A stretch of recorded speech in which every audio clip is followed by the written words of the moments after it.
Sangareddy collectorate వద్ద స్వల్ప ఉద్రిక్తత నెలకొంది. కలెక్టరేట్ ముందు పీసీబీ అధికారులతో దోమడుగు గ్రామస్తుల మధ్య వాగ్వాదం చోటు చేసుకుంది. తమ గ్రామానికి రసాయన నీళ్లు వస్తున్నాయని ఎన్నిసార్లు చెప్పినా అధికారులు పట్టించుకోవడం లేదని గ్రామస్తులు ఆందోళన వ్యక్తం చేస్తున్నారు. గ్రామస్తులు ఆగ్రహంతో పీసీబీ అధికారులపై కలుషిత జలాలను చల్లి అనంతరం కలెక్టరేట్ ముందు బైఠాయించి నిరసనలు చేపట్టారు. తమ గ్రామ పరిధిలోని నల్లకుంట చెరువు రసాయన నీళ్లతో ఎర్రగా మారిందని, హెట్రో కంపెనీ నుంచి వస్తున్న వ్యర్థ జలాల వల్లే ఈ పరిస్థితి ఏర్పడింది గ్రామస్తులు ఆరోపించారు. బాధితులపై కఠిన చర్యలు తీసుకోవాలని గ్రామస్తులు డిమాండ్ చేస్తున్నారు.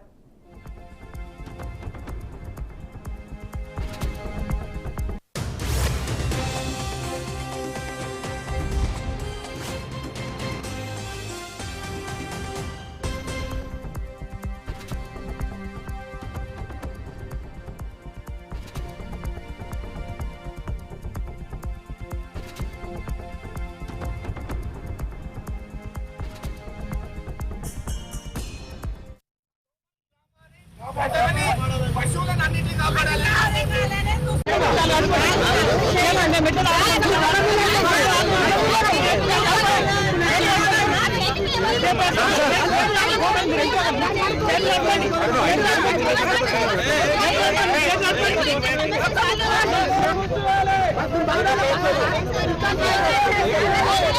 పనిచేస్తున్నారు. వాళ్ళు ఇచ్చే ఆమె కోసం అమ్ముకుపోయే ఈ అధికారులను మొత్తం, ఈ వ్యవస్థను మొత్తం వీళ్ళని సస్పెండ్ చేసి మా దోమడు గ్రామాన్ని ప్రజలని పశువులను అన్నింటినీ కాపాడాలి.